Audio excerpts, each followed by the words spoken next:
California felt the wrath of Tropical Storm Hilary on Sunday with widespread flooding, heavy rain, power outages, and road closures due to downed trees. According to the National Weather Service, the storm stalled with heavy rain falling and flooding possible in L.A. and eastern Ventura counties.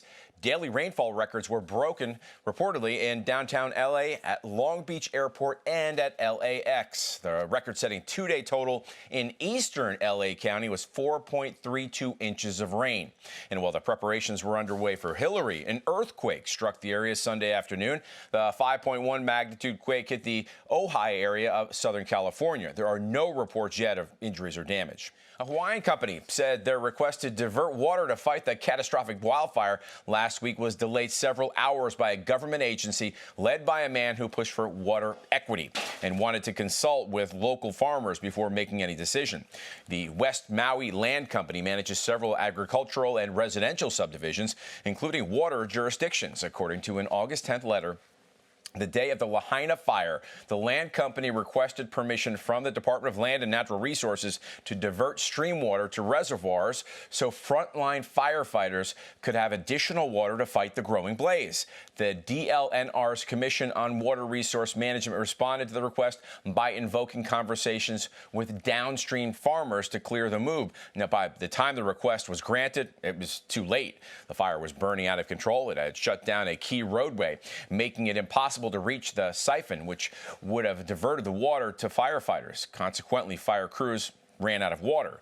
The August 10th letter to the official in question, CWRM Deputy Director Kele Manuel, said no one was happy about water in the streams while their homes, businesses, lands, and lives were reduced to ash. Since the fire, the commission announced Manuel has been reassigned to another division of that agency. Tim. Well, Mike, the Department of Justice's original deal with Hunter Biden would not have required him to plead guilty on any charges, according to Politico. But the deal was altered after IRS whistleblowers came forward with allegations of DOJ obstructing their investigation. Politico's report says the young Biden's attorneys sent a draft deal to prosecutors in May, which included broad immunity for future charges, and he wouldn't plead guilty to anything. And the DOJ initially accepted it. However, after the two IRS agents, Gary Shapley and Joseph Ziegler, came forward, spotlighting the DOJ slow-walking and obstructing the investigation, the prosecutors changed their tune and said Hunter Biden needed to plead guilty to 2 tax misdemeanors. Additionally, Politico reported Saturday that the young Biden's lawyers threatened to put President Joe Biden on the witness stand if the DOJ prosecutors brought charges against the first son for an illegal firearm purchase. When reports leaked out that federal prosecutors felt that they had enough to charge the first son, his attorney Chris Clark wrote to U.S. Attorney David Weiss, claiming the leak was illegal and charges would violate the Second Amendment. Greg? Tucker Carlson says rising Republican presidential candidate Vivek Ramaswamy is one of the best versed voices in policy and worth listening to. Last week, Vivek talked to Carlson about the void he wants to fill with a unique voice if he becomes president. But he said that voice will take courage. So the chat kicked off discussing Ramaswamy's recent comments, questioning the official story about 9/11. So in fairness, Tucker, I didn't suggest it. I explicitly said that the government absolutely lied to us. The 9/11 Commission lied. The FBI lied. Vivek added he believes Americans do not need to be protected from the truth, citing facts revealed from a federal case against the Saudi government, where 20 years later, the FBI admitted one of the men who handled the hijackers when they arrived in the United States was a Saudi intelligence agent. What do we know about Hunter Biden's dealings before we systematically suppressed that story? What do we know about the truth of what happened on January 6th? What do we know about that Nashville shooter manifesto, the transgender individual who shot up a bunch of people in a Christian school? The first Republican presidential debate is this coming Wednesday, and Ramaswamy has already overtaken Florida Governor Ron DeSantis in at least one poll. And Saturday on Fox News, Ramaswamy made it clear he's, quote, not interested in the job of vice president. Also, over the weekend, Donald Trump announced he will skip the debate and interview with Tucker Carlson instead. Right now, let's talk with the political strategist and CEO of Mason Borough Strategies, Victory News contributor Luke Ball. Luke, welcome to Victory on a Monday. Thanks, Greg. Appreciate it.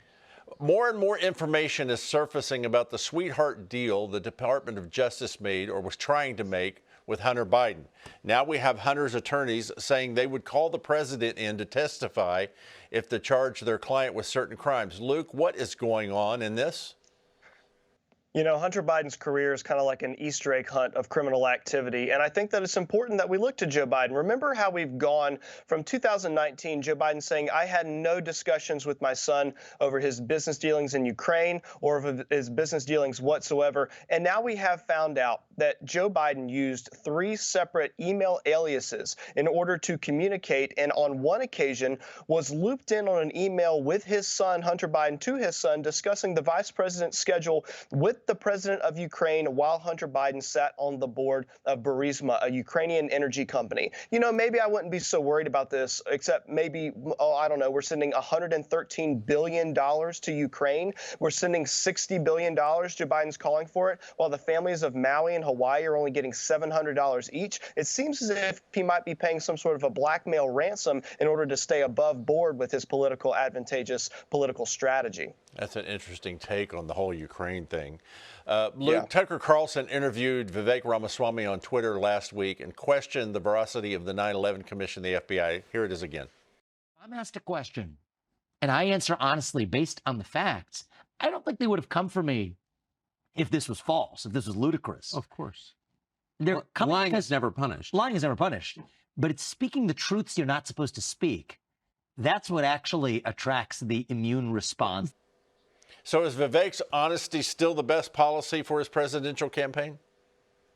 You know, the American people are tired of politicians telling them you can't ask certain questions of your government and you can't ask certain questions of the narrative, whether it be this commission or January 6th or the January 6th commission or anything else in the U.S. government. Sometimes there's a predetermined narrative that the government says you must follow this way, or not only will we try to silence you, we will investigate you, we will create commissions to come after you, and we will make sure that you don't have a platform on social media or anywhere to ask these types of questions. The American people don't like that, and they want to seek out people and individuals and candidates who are going to allow them to question their leadership.